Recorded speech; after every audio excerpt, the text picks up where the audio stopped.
ఈ రోజు నుంచి 20 తారీఖు వరకు ఇట్లా రెవెన్యూ సమస్యలు ప్రతి ఒక్క ఊర్లో ఎంఆర్ఓ గారు ఒక టీం, తర్వాత వాళ్ళ డెప్యూటీ తహసీల్దార్ ఒక టీం, మొత్తం ఇక్కడే దరఖాస్తు కూడా తీసుకొని వచ్చి ఇక్కడ ఒక ఇద్దరు మన ఆఫీసర్స్ కూడా దరఖాస్తు రాయడానికి అవి కూడా అంత ఏర్పాట్లు చేయడం జరిగింది. సో ఈ రోజు ఆరేపల్లి నుంచి ఇప్పుడు ఈరోజు రెడ్డిగొండ మండలంలో స్టార్ట్ అయింది. ఇట్లా ప్రతిరోజు 2 విలేజెస్ అంటే 2 టీమ్స్ ఉంటాయి కాబట్టి 2 విలేజెస్ ఇట్లా కవర్ చేస్తూ 20 తారీఖు వరకు ఈ రెవెన్యూ సదస్సులు అవుతాయి.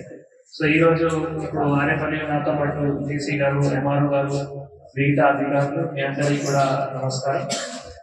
సో మేజర్ గా అంటే మొన్న అంటే నిన్న మొన్న ఇక్కడ టౌన్ కూడా చేసి ఉండొచ్చు, చేసారుగా ఇట్లా రెవెన్యూ సమస్యలు ఉంది చేసారుగా మీ అందరికీ సమాచారం నిన్న మొన్న వచ్చిందా రాలేదు? పంచాయత్ సెక్రటరీ టౌన్ చేసారుగా చేయలేదా? అట్లా అంటే ఈరోజు మొత్తం సాయంత్రం వరకు ఈ టీం ఇక్కడే ఉంటుంది. సో ఇక్కడ మనము రెవెన్యూ సమస్యలలో అంటే ఏమైనా భూ సమస్య ఉంటే ఇక్కడ మీరు దరఖాస్తు దయచేసి పెట్టండి. అది అటవీ భూమి సమస్య కావచ్చు, లేదు రెవెన్యూ భూమి సమస్య కూడా కావచ్చు, దయచేసి దరఖాస్తు పెట్టండి. రెవెన్యూ భూమికి వస్తే మనం చాలా రకాలు సవరణ చేయడానికి ఆస్కారం ఉంది. లింగం కరెక్షన్ సవరణ కావచ్చు, కాస్ట్ సవరణ కావచ్చు, పేరు సవరణ కావచ్చు, ఆధార్ సవరణ కావచ్చు, లేదు విస్తరణ సవరణ కావచ్చు. ఇవన్నీ కూడా సవరణ చేయడానికి భూభారతి పోర్టల్లో ఆప్షన్ ఉంది. రెండోది రెవెన్యూ పట్టా లేదు అనుకోండి, రెవెన్యూ పట్టా మీ దగ్గర లేవు అనుకోండి, రెవెన్యూ పట్టా లేదు, పాత పట్టా ఉన్నాయి, ఇప్పుడు రెవెన్యూ పట్టా లేవు. సో వాటికి కూడా మీరు ఇక్కడ దరఖాస్తు పెట్టచ్చు.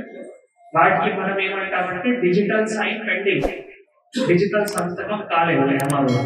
సో అట్లా పాత పట్టా ఉన్నాయి, లేదు పాత పట్టాలో ఒక సర్వే నంబర్ ఒక ఎక్స్టెంట్ ఉంది, ఇప్పుడు కొత్త పట్టాలో ఆ సర్వే నంబర్ ఎక్స్టెంట్ కనిపించట్లేదు, మిస్సింగ్ ఉన్నాయి, అవి కూడా మీరు దరఖాస్తు ఇక్కడ పెట్టడానికి ఆస్కారం ఉంటుంది. తర్వాత సాధారణ కేసెస్ ఒకవేళ ఏమైనా ఉంటే, సాధారణ కేసెస్ కూడా ఒకవేళ ఏమైనా ఉంటే గతంలో అప్లై చేశారు, 2020 అక్టోబర్ 2020 టైంలో అప్పుడు అప్లై చేశారు. సో వాళ్ళు కూడా సాధారణ క్రమబద్ధీకరణ కోసం కూడా దరఖాస్తు పెట్టడానికి ఆస్కారం ఉంటుంది.